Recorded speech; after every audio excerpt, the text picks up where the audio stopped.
Злото се проявява в различни хора. В ревниви любовници и в серийни убийци. Интриганти и в психопати. Аз съм доктор Крис Моханди. Повече от 20 години работя като криминалист и съдебен психолог. Анализирам най-жестоките и брутални престъпления. Много убийци притежават тенденции на нарцисисти, но има група на върха на скалата, които са патологично вманиачени в себе си. Днес ще разгледаме трима егоцентрични убийци. Те мислят само за себе си и могат да извършват ужасни престъпления, без да показват никакви огризения. Егоцентрици. Дейвид Даулър отравя свои близки хора. Колко хора трябва да умрат, за да можеш да сглобиш целия пъзъл? Робърт Роудс измъчва и убива жертвите си за собствено удоволствие. Когато притежаваш тези качества, ставаш машина за убиване. Доктор Моханди разговаря лично с Пол Дево, който напада всяка жена, с която е имал връзка. Щях да нараня някого много лошо. Нямаше да страдам аз. Щеше да е тя. По скала, разграфена от 1 до 22, импулсивните убийци и закоравелите психопати ще бъдат класифицирани, за да се определи кой е способен на най-голямо зло.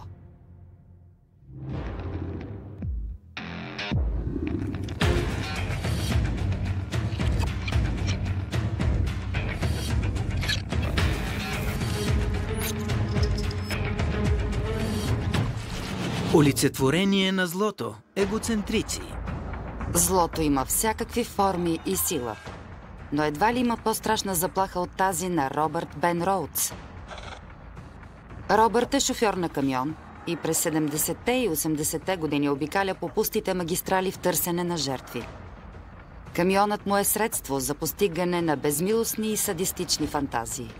След като стопаджийка влезе в кабината при Роудс, той можел да направи каквото пожелае с нея. Броят на жертвите му е неизвестен, но вероятно е много голям. Робърт Роудс е един от най-жестоките убийци, които съм срещал. Той държал жертвите си вързани дни наред в задната част на камиона и ги измъчвал брутално с скоби и остри предмети, за да получи сексуално удоволствие. Убийци като Робърт Роудс мислят само за себе си, но какво ги кара да извършат такива зли дела? –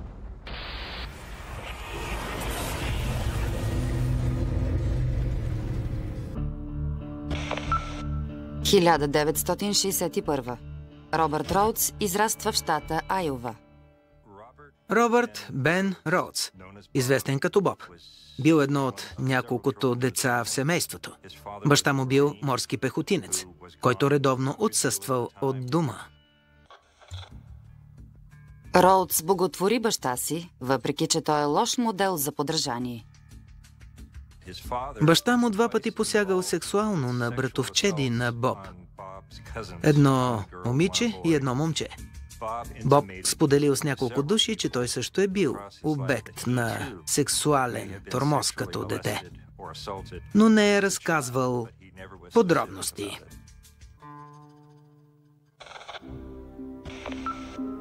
1964. Роудс е на 18 години и баща му е арестуван за изнасилване на 12-годишно момиче. След тези обвинения, баща му извършил самоубийство. През следващите години Роудс трупа гняв и го фокусира върху жертвите на своя баща. Роудс ги обвинява за загубата му и изпитва омраза към жените, която продължава през целия му живот. Динамиката в едно семейство е доста сложна. Но аз съм виждал млади хора, които са били жертви на ужасно насилие и не са станали серийни убийци. За да определи къде ще попадне убиеца в скалата на злото, доктор Моханди изследва какво го формира и какво го мотивира. Мисля, че ако разгледаме отношенията на Роудс с баща му, ще получим представа за повечето предпоставки. Качествата като липса на контрол, неспособност да изпитат съчувствие и нужда от стимулация се наблюдават на биологично ниво при тях. Но сексуалните отклонения на Роудс са придобити. Той е бил в критична възраст, когато са се появили пристъпи на сексуална възбуда. Роудс е научил какво е направил баща му и си е помислил, че това извратено поведение е приемливо и може да послужи, за да задоволи любопитството му. След няколко нископлатени длъжности, Роудс става шофьор на голям товарен камион. Лятото на 1983 Хюстън, Тексас. Роудс се запознава с младата Дебора Дейвис и двамата стават любовници. Той се отнасял към нея така, както не я е третирал никой. Купувал и скъпи дрехи и бельо, помагал й е да се гримира. Но поведението на Роудс се променя. Той започва да я контролира и определя как ще изглежда тя. Скоро разкрива извратени сексуални фантазии. Той небрежно се пресягал и слагал белезници на китките й. Тя се е съпротивлявала, но си казвала: дължа му толкова много, той ще направи живота ми по-добър. Въпреки съмненията си, Дебора остава при него. След този период, Роудс дава пълна воля на извратените си фантазии.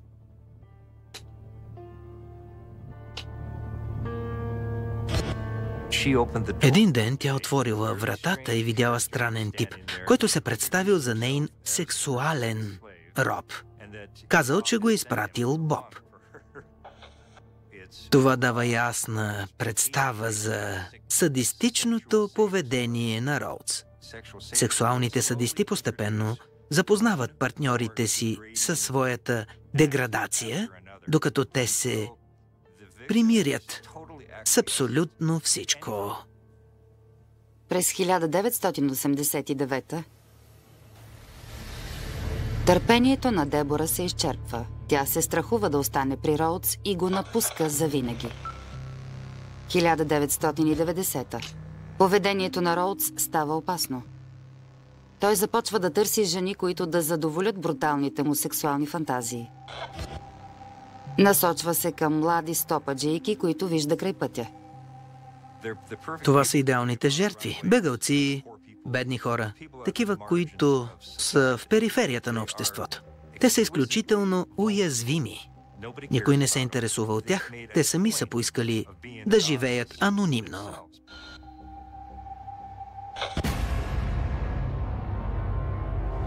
На пунктовете за почивка из страната, Роудс предлага превоз на момичетата. Той създава впечатление за спокоен и разговорлив.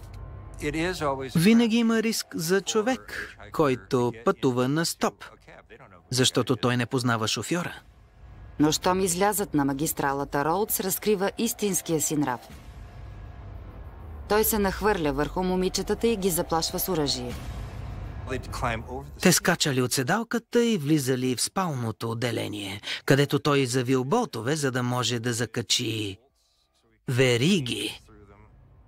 Слагал ги върху мръсен матрак с петна от урина. Връзвал е жертвата и започвал да прави това, което поиска. Имал бръсначи, за да обръсне момичетата. Имал щипки за гръдните зърна и ножици за рязане на коса. Забивал в телата им остри шипове. Използвал и дори конска юзда, която ги правила уязвими. С този акт той унижавал своите жертви. След това Роудс изнасилва момичетата. Според него, те заслужавали своята съдба. Той не чувствал нищо и търсил вината от тях.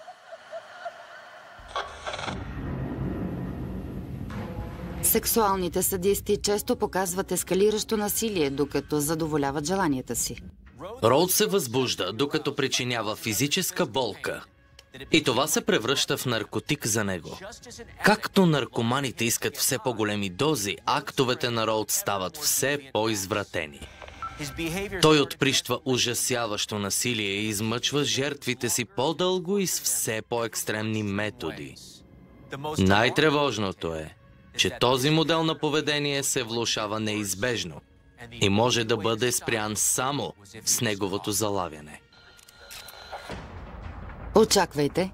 Престъпленията на Роудс достигат кошмарни пропорции, преди той да бъде изправен пред съда. По-късно доктор Моханди разговаря с нарцисист и сериен убиец, който напада свои бивши приятелки. Щях да нараня някого много лошо. Нямаше да страдам аз. Щеше да е тя. Егоцентричните убийци имат усещане за недосегаемост. През 80-те години Робърт Роудс обикаля магистралите със своя огромен камион и търси стопаджийки, за да ги измъчва. Февруари 1990-та. Роудс взема тийнейджърка на име Реджина Уолтърс. Той отвежда в отдалечена плевня и я измъчва и унижава по неописуеми начини. Отрязва дългата й коса и обръсва пубиса из бръснач.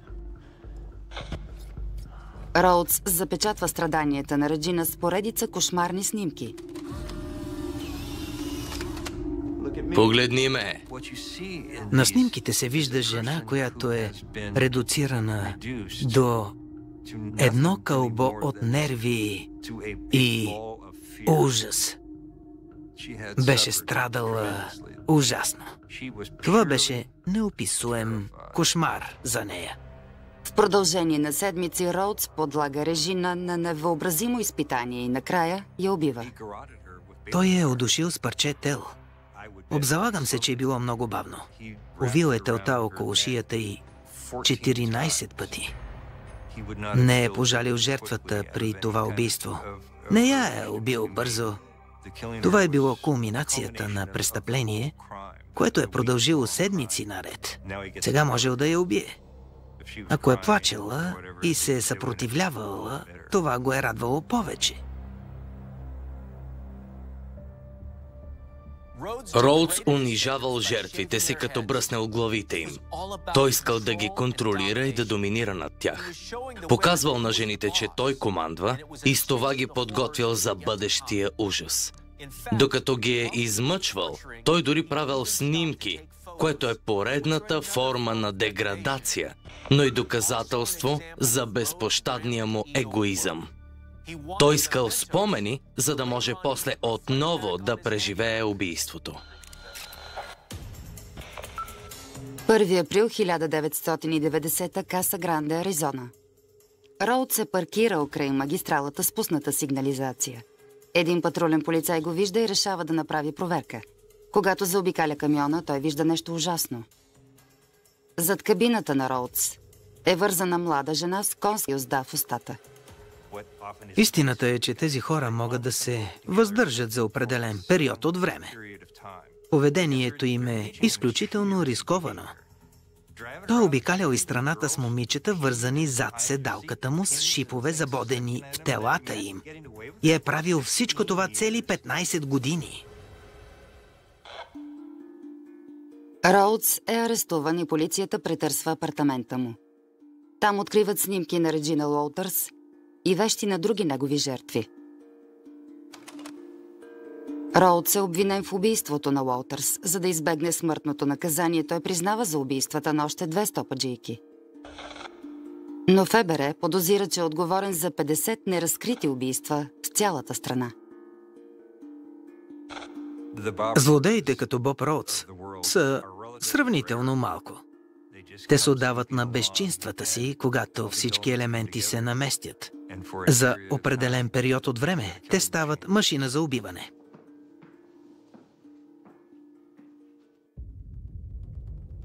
По-късно доктор Моханди поставя Роудс върху скалата на злото. Но преди това той разговаря с друг егоцентричен убиец.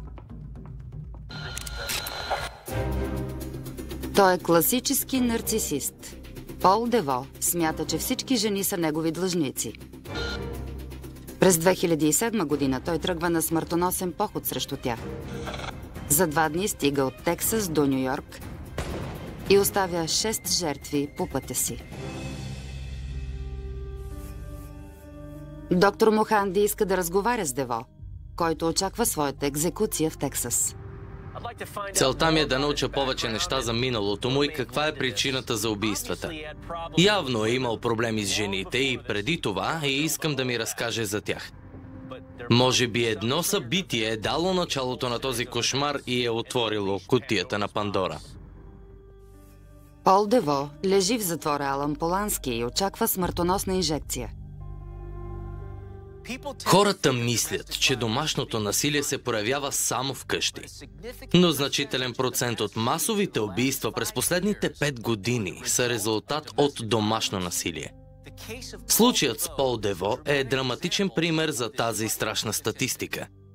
За да разберем какво е довело до ужасните събития от август 2007, аз ще се насоча към ранните етапи на неговата деградация.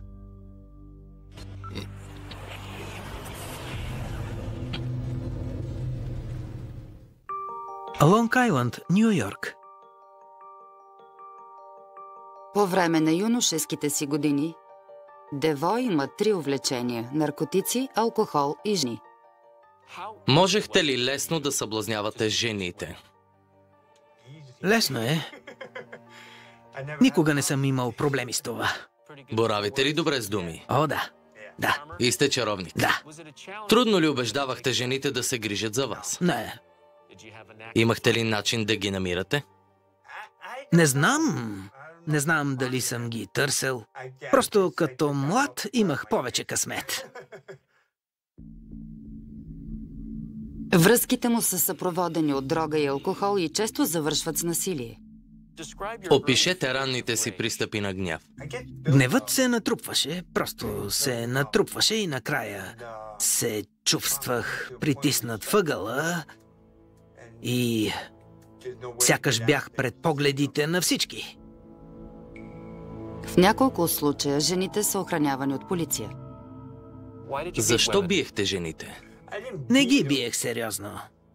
Удрях ги, но не ги биех. Имаше някои, които приказваха прекалено много. Заплашваха, че ще извикат ченгетата. Стигнах до момент, в който търпението ми се изчерпа. Начертали сте ясна линия. Да.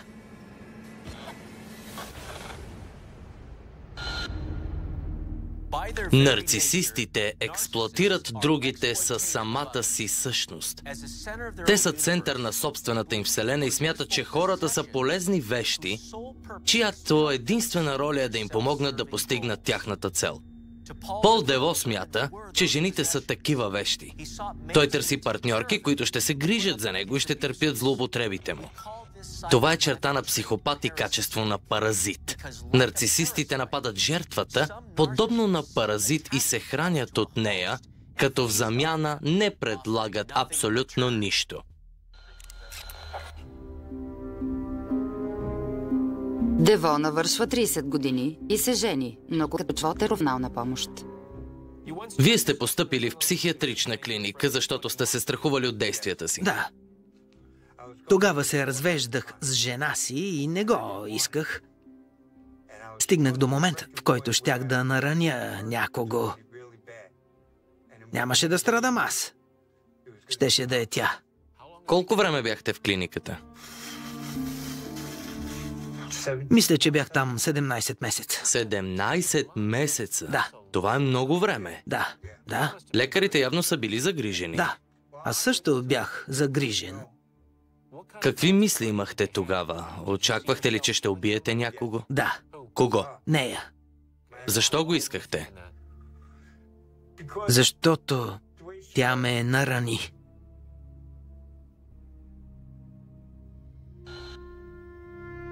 След освобождаването, Дево е арестуван 2 пъти за побой и физическо насилие. Той излиза на свобода и решава да сложи ново начало. 2007, Марбъл Фолс, Тексас. Дево се запознава с Гленда Пърсел. Опишете ми отношенията с Гленда. Аз я питах дали иска да излиза, да ходи с някого и тя каза не. Попитах я дали иска да се срещаме, а тя попита искам ли да я извеждам. Казах защо не. Аз имах други планове за вечерта, но останахме заедно. И след това станахме неразделни. Дево и Пърсъл ходят заедно 5 месеца, но връзката им има проблеми и той се връща отново към грубиянските си навици. В края на връзката ни редовно имаше физическо насилие. Веднъж тя откърти крак от леглото и замахна срещу мен. Аз си го взех и също замахнах. Счупих и 2 ребра. И в този момент се разделихме. След този побой, Гленда изгонва Дево от къщата и търси помощта на полицията. Как се чувствахте тогава? Не знам. Не мога да го обясня. Но не се чувствахте добре? Не. Чувствахте, че целият свят се разпада? Да, именно. Аз превъртях. Като всеки нарцисист, Пол Дево не може да понесе отхвърлянето. Реакцията му към това отношение е чиста ярост. Той излива яда си върху тези, които го пренебрегват. Така успява да възстанови контрола и усещането си за власт. Процесът се нарича възстановяване на нарцистичното равновесие. Всички егоисти се стремят към подобен баланс, когато са на върха. Отхвърлянето е голямото нарушаване на този баланс. 24 август 2007. Дево се отбива при своя приятелка, но тя го заварва да краде и го изгонва подобно на Гленда Пърсъл. Той отново е унизен от жена. И гневът му набира сила за пореден път. Извадих пистолета изпод възглавницата, където го държах. Допрях го в главата си и казах: "Това ли искаш от мен?" Тя ми отклони ръката и ми каза да спра. Започнах да стрелям из къщата, като ми свършиха патроните. Приятелката му оцелява, но Дево напуска къщата. В сляпа ярост той се насочва към Гленда Пърсъл, последната жена, която го е наранила.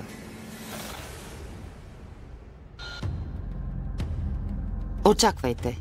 Нарцисистът Пол Дево кара бившата си приятелка да си плати за това, че го е отхвърлила. Имаше пронизителни крясъци, те тяха в главата ми. Като в къща на ужасите? Да. Чувате ли ги още? Да. Почти всяка вечер.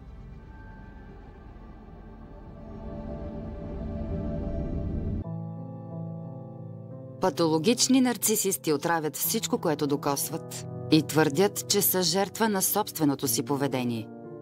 Доктор Муханди анализира 3 себични убийци и си служи с скала, за да установи кой от тях е най-злият. 24 август 2007. Пол Дево изпада в ужасна ярост и иска да отмъсти на жените, които са го унизили. Скоро той открива бившата си приятелка в местен бар. Тя го забелязва и се разтревожва. Започна да крещи, да се обадят на 911, защото имала заповед за защита срещу мен. Тогава отидох при нея и казах да млъкне. Щях да си спия питието и да си тръгна, но тя не млъкна. После нещата преминаха на друго ниво. Дево стреля в Пърсъл, но пистолетът засича. Последвалия хаос тя изчезва. Барманът скочи върху мен и ми взе пистолета. Той гръмна. Аз избягах от бара. Скочих в пикапа и избягах. Барманът, 41-годишният Майк Олред, умира на място. Дево е вече извън града и тръгва към дома на Пола Грифит, друга бивша приятелка. Дево и Грифит се срещат година преди това и връзката им завършва с насилие, както обикновено. Той решава да я види за последен път. Помните ли какво се случи в тази къща? Не си спомням. Какво смятате, че се е случило? Не искам да мисля за това. Защо? Защото е ужасно за мен. Съжалявам за станалото. Още не разбирам защо направих всичко това. Защото аз... Как да се изразя? Целта ми не беше да наранявам някого. От моя гледна точка пострадалият бях аз. Бях като натикан в един ъгъл. Ако нямах пистолет, тези неща нямаше да се случат. Полицаите съобщават, че Дево е убил Грифит с един изстрел в тила. След това той убива новия й приятел, малката й дъщеря Хейли и един познат. Казахте, че в къщата е имало крясъци. Да, Какво стана точно? имаше пронизителни крясъци и те ехтяха в главата ми. Като в къща на ужасите? Да, Чувате ли ги още? да. Почти всяка вечер. Само за един ден Пол Дево убива 5 невинни хора. Но той не е свършил. Пол Дево е център на света, който е измислил за себе си. В него няма място за други хора. Когато си мисли за минали връзки, той се поставя в ролята на жертвата, въпреки че в повечето случаи е проявил директна агресия. Пол Дево смята, че е жертва и до днес, докато сам извършва престъпления. Твърдото убеждение, че е онеправдан в комбинация с ужасяваща ярост, прави Дево много опасен човек. Дево бяга от местопрестъплението, пие ром и пуши кокаин. Какво можеше да ви спре? Не знам, нямам представа. Не знаехте ли къде отивате? Не. Започва мащабно издирване. Следователите предупреждават бившите му приятелки от Тексас до Ню Йорк, че може да са неговата следваща цел. 26 август 2007. На границата между Пенсилвания и Мериленд, Дево решава, че трябва да смени колата си. Той убива 81-годишната Бети Дехарт заради колата й и открадва $8 от чантата й. После изчезва отново. Мислите ли, че мразите жените? Дали ги мразя? Не. А какво изпитвате към тях? Обичам жените. А мислите ли, че сте зъл? Мога да бъда. Мога да бъда. Какво можете да бъдете? Зъл. Съжалявате ли за стореното? Да, определено. Ще ми се да не се беше случвало.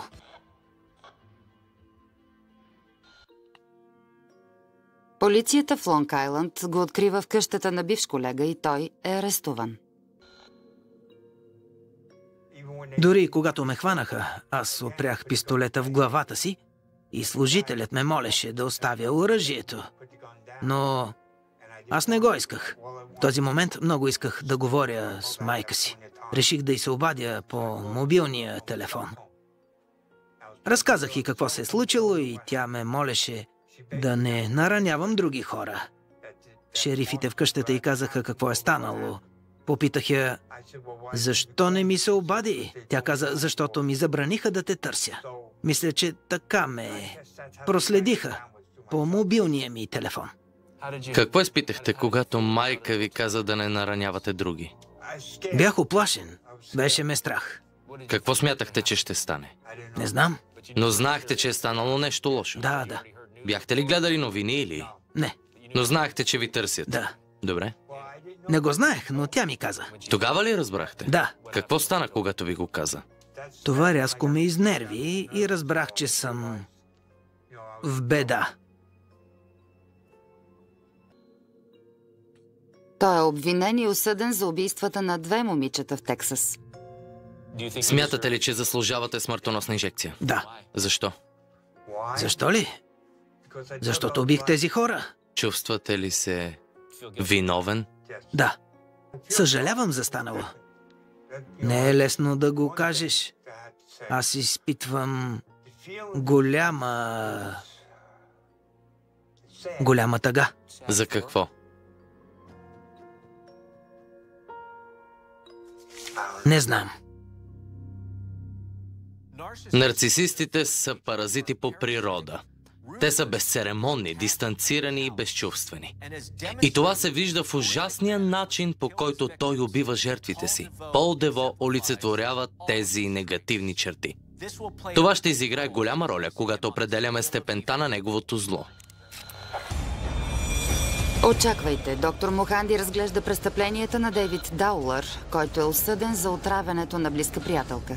По-късно той ще постави и тримата злодеи върху скалата на злото. Нарцисистите са себични и суетни. Тяхната грандомания често ги кара да вършат зли дела. Но егоцентричните убийци рядко си приличат. Мотивите и методите им варират. Дейвид Даулър привидно е уважаван бизнесмен и химик. Но той твърди, че има странни предчувствия за смъртта на приятелите си. След това, най-мистериозно, предчувствията му се сбъдват. Външно, Дейвид Даулър прилича на симпатичен и интелигентен човек. Но той е обвинен в отравянето на близка приятелка и е свързан с смъртта на двама свои познати. Какво кара привидно нормален човек да убива? Дали това е било извратена игра или има по-загадъчни мотиви? –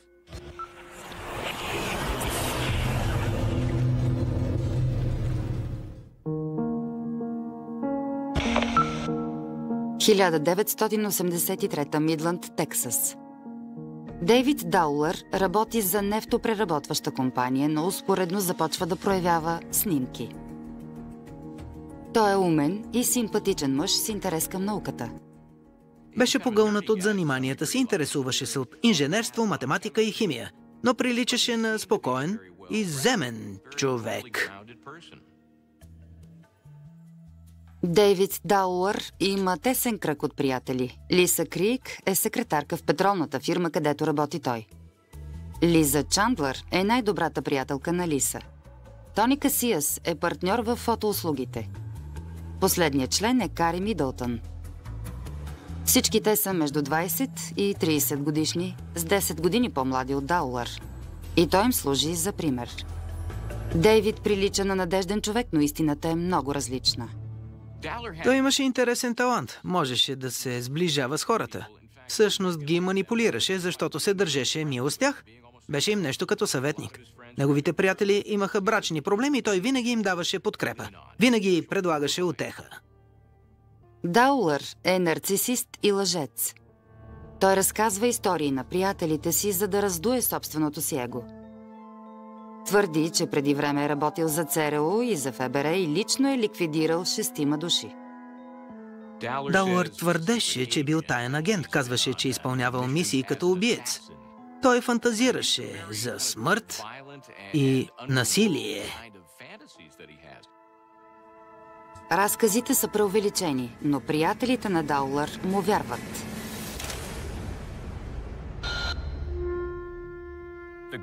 Грандиозните фантазии на Даулър за мисиите на таен агент ясно говорят за човек, който иска да внуши на околните, че е велик. Но той няма вид на човек с илюзии. Даулър притежава обаяние. Той е сръчен манипулатор и умело направлява чуждите впечатления. Кара ви да забравите, че пред вас стои човек, който хладнокръвно може да отрови приятелите си. След време странните истории на Даулър стават по-мрачни. Той твърди, че има предчувствия за зловещи събития, които предстои да се случат. 16 август 1983 Даулър се обажда на семейството на Лиса Крик, след като тя не се явява на работа. Твърди, че според него е станало нещо лошо. Даулър взел телефона, звъннал на бащата на Лиса и му казал, че не е на работа. После го помолил лично да отиде в нейното жилище. Лиса скоро е открита мъртва, точно както предсказва Даулър. В апартамента й няма подозрителни улики и според лекарите е починала от естествена смърт. Може би това се дължи на смущенията в нейното хранене. 12 февруари 1986. 2 години след смъртта на Лиса, Даулър отново има предчувствие. Този път той е свързано с бизнес партньора му Тони Касиас. Даулър се обажда на жената на Тони и настоява тя да провери съпруга си. По негово предложение Лиза отишла в дома на Тони и не щеш ли, го намерила свит на пода в кухнята. Той бил мъртъв. И пак липсвали следи от насилие. Нямало нищо нередно. Полицаите не смятали, че е убийство и отново решили, че смъртта й е естествена. По това време Даулър не е свързан с смъртта на Лиса и на Тони и въпреки тревожните знаци в странното му поведение, неговите приятели не се обаждат в полицията. Странно как си е сложил тази маска, за да отклони подозренията. Невероятно е, че приятелите му са толкова наивни и доверчиви. Колко хора е трябвало да умрат, за да разкрият истината? 28 юни 1987. Даулър има трето предчувствие. То се отнася до Лиза Чандлър. Той се обажда на Кари Мидълтън и я моли да провери дали Лиза е добре. Кари отишла в дома на Лиза и заварила много смущаваща сцена. Видяла 2-годишната й дъщеря, която си играела с гримовете на майка си и била изцапана цялата. До детето лежи майката Лиза. Тази зловеща сцена се разиграла пред Кари, която видяла, че приятелката й лежи мъртва на леглото.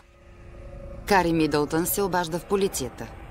Въпреки че липсват подозрителни улики, правят аутопсия на тялото. Оказва се, че Лиза е отровена с хлороформ. Химикалът, който се използва в анестезията и в фотолабораториите.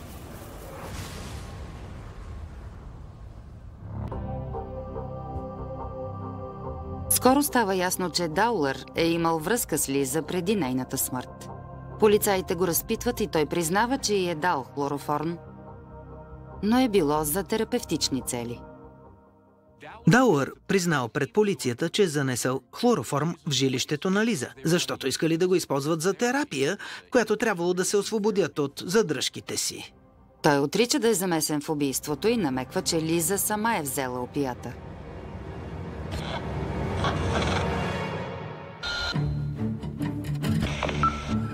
22 юли 1987. Даулър се среща с Кари Мидълтън, за да обсъдят последствията от смъртта на Лиза. Той не знае, че тя е говорила с полицията и носи микрофон. Даулър се впуска в бурна тирада и твърди, че мъжът на Лиза е бил бесен за връзката им и вероятно е планирал убийството й. Но алибито на съпруга е добро и подозренията се насочват към Даулър.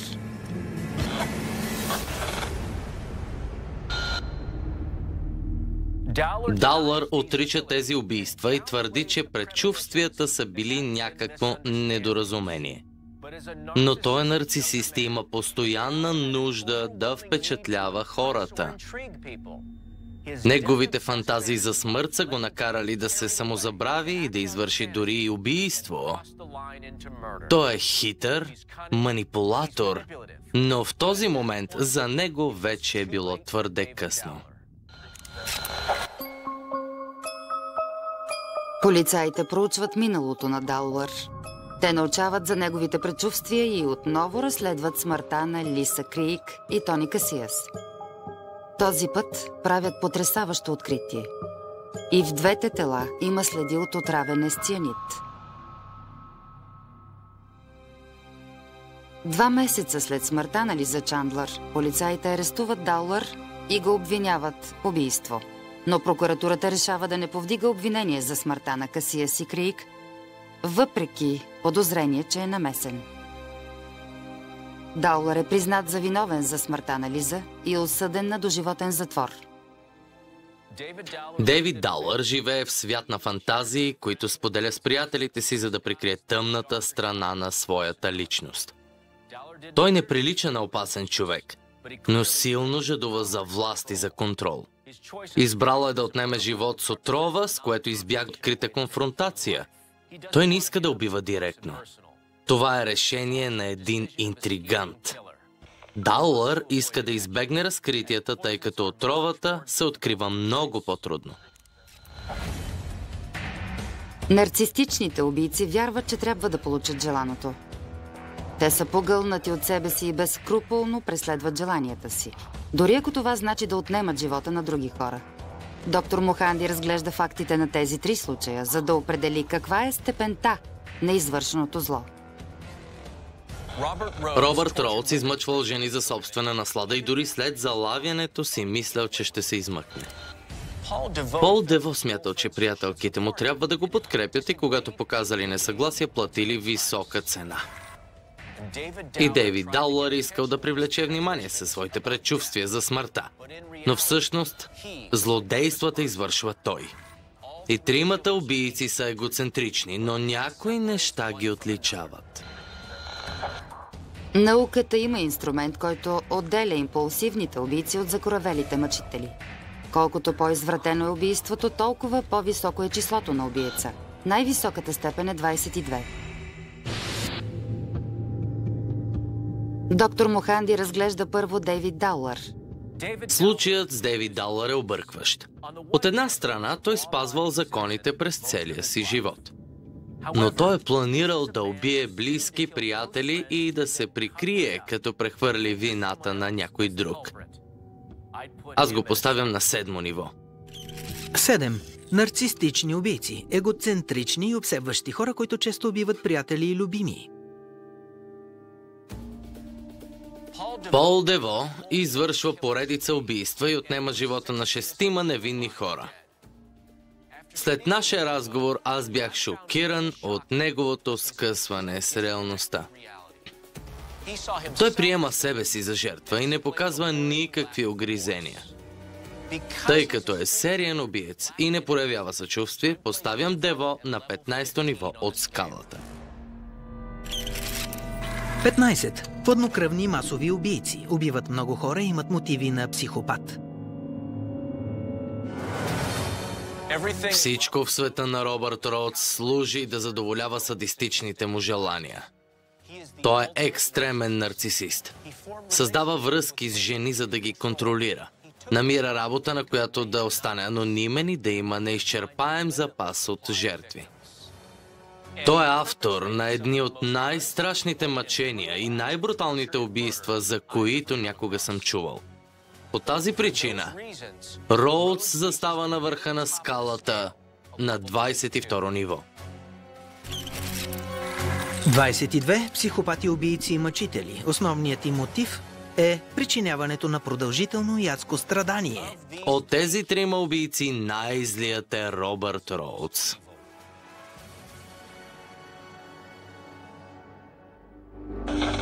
Робърт Роудс признава вината си за 3 убийства и е осъден на доживотен затвор без право на предсрочно освобождаване.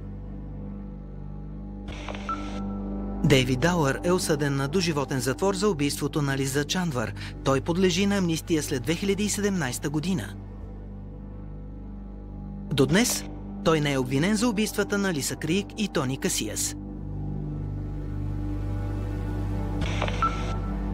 Пол Дево получава смъртна присъда. През 2014 той обжалва решението, но получава отказ.